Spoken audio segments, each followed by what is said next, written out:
The courtroom buzzed with whispers, marble walls echoing with quiet judgment as the billionaire walked in, his steps sharp, his expression colder than the suit that fit him too well. Cameras flashed from outside the door, hungry for scandal, while inside his wife sat small and still, her hands trembling as she clutched something close to her chest. He didn't look at her at first, only at the papers waiting on the table. Years of love reduced to a few typed lines. She had once been the light. In his world, the reason he'd built his empire, now she was a chapter. He couldn't bear to read again. The lawyer cleared his throat. "Mr. Ashford, we can begin." But before he could answer, a soft sound filled the room. A tiny whimper that silenced everything. His eyes flicked up confused and then froze. She wasn't holding a bag or a folder, but a baby wrapped in pale blue cloth. The air left his chest. The lawyer's voice faltered. "Sir, are you all right?" He didn't answer. His gaze locked on. The child, small, fragile, with eyes the same deep, stormy grey as his own. She stood slowly, her voice barely a whisper. "You wanted everything divided, so here it is, half of your heart and half of mine." He took a step forward, his pulse wild. "What is this?" His voice cracked. She looked down at the child, then back at him. "This is the part of us you never waited to know."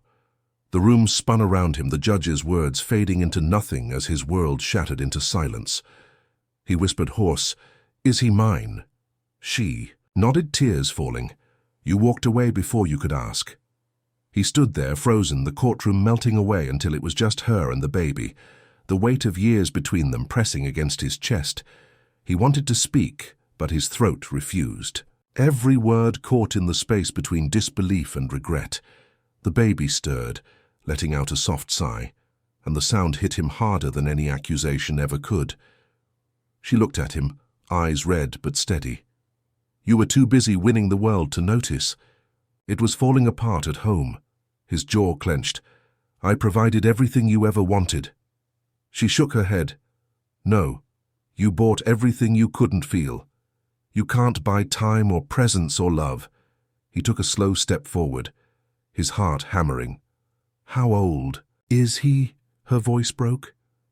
9 months. He blinked, doing the math. 9 months since the night you left.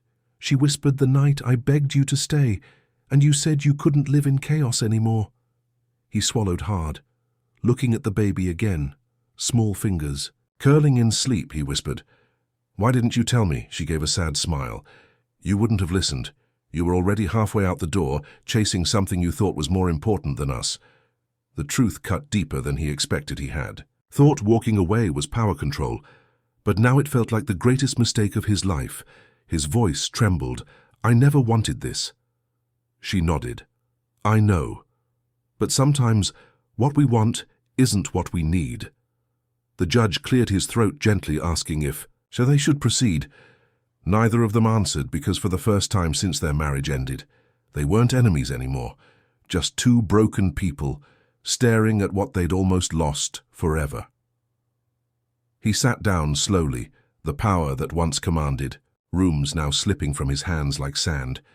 He couldn't look away from the baby, not because of shock, but because of something deeper, something that felt frighteningly like love. Her lawyer whispered something to her, but she didn't respond. Her gaze fixed on him as if waiting for him to finally see what she had lived with for months. He leaned forward, voice low, almost pleading. "Why didn't you tell me before the divorce, before all this?" Her eyes glistened with unshed tears. "Because I wanted you to come back for me, not for duty, not because of blood. You built your life on contracts and signatures. I wanted to know if I ever mattered beyond a name on paper." His chest ached as he whispered, "You did. You still do." She shook her head. "Gently, no. Not the way I needed. You were present in rooms but absent in love. The world adored you, but I only wanted the man who used to hold my hand under cheap city lights before the empire, before the headlines." He looked down, unable to speak. The baby stirred again, tiny fingers twitching, and he reached out without thinking. She hesitated for a second, then slowly placed the child in his arms. His hands shook as he held the small weight, warm and fragile, against his heart. The baby opened his eyes for the first time, and he felt the world tilt. he whispered hoarse. "He has your smile." She smiled through her tears. "No, he has yours, the one you forgot how to use." The silence that followed wasn't cold anymore. It was fragile, full of 1,000 words left unsaid and one truth too powerful to ignore. He looked up at her eyes raw. "I don't know if I deserve to be here," she whispered. "Maybe not, but he does deserve to know you." The court had recessed, but neither of them moved.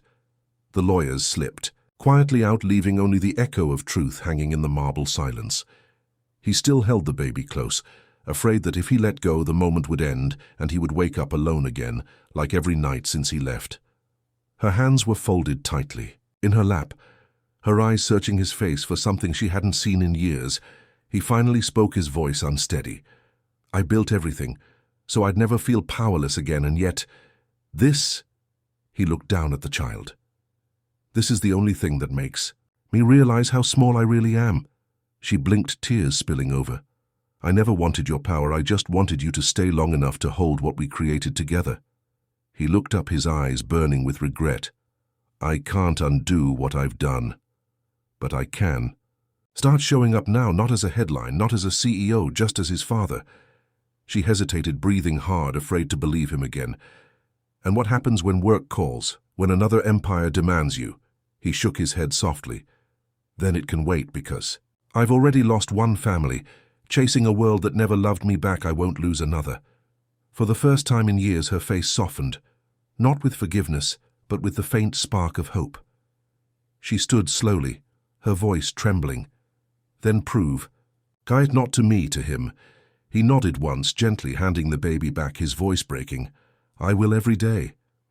The judge returned, clearing his throat, ready to resume, but paused at the sight before him. The billionaire, no longer the man who entered the courtroom, proud and distant, but one stripped of everything but truth. Months later, the headlines had changed, no longer about the billionaire's divorce, but about the man who walked away from his empire to rebuild something greater than wealth. He'd traded boardrooms for park benches, late meetings for bedtime stories, contracts for lullabies. Every morning he'd show up at her door, never demanding, just waiting, patient, gentle, always ready to prove he meant every word. At first, she kept her distance, watching him quietly as he learned to hold a bottle right to calm tears at 3 in the morning, to laugh again without hiding behind pride. Slowly, her walls began to crack piece by piece, until one evening she found him asleep on the couch, the baby resting on his chest, both breathing in perfect rhythm, and she realized maybe change was possible. Weeks later, he asked to meet her in the same courtroom where everything had fallen apart. Only this time, there were no lawyers, no cameras, just them. He took a deep breath before speaking. "You once said you wanted me to fight for something real. I'm here fighting for us, for him, for the family I broke but still love." She stared at him, tears running freely now. "Why now?"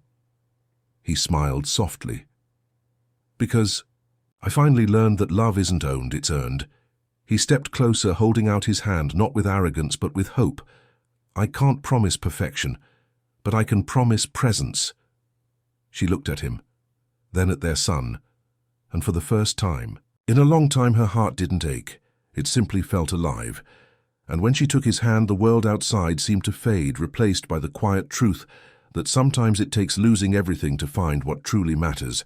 If this story moved you, share it so others never forget that one selfless act can rewrite a destiny in ways no one sees coming.